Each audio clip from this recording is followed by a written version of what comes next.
How to disable calls on Facebook Messenger? Follow these steps. First, open the Messenger app on a device.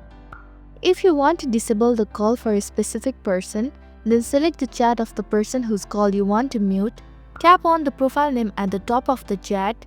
Scroll down and tap on the notification and sounds.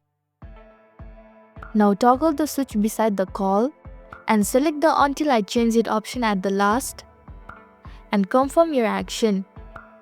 This ensures that you won't receive calls from that person, but they will still be able to message you. If you want to mute all the messenger call, then go back and click on the three horizontal lines icon at the bottom right and select Settings. Moreover, scroll down and tap on the notification and sounds. Here, toggle the switch at the top beside the on option. Moreover, select the time duration you wish to turn off the call. After selecting, confirm your action again. This silences the messenger call according to the time duration you have set, and that's it.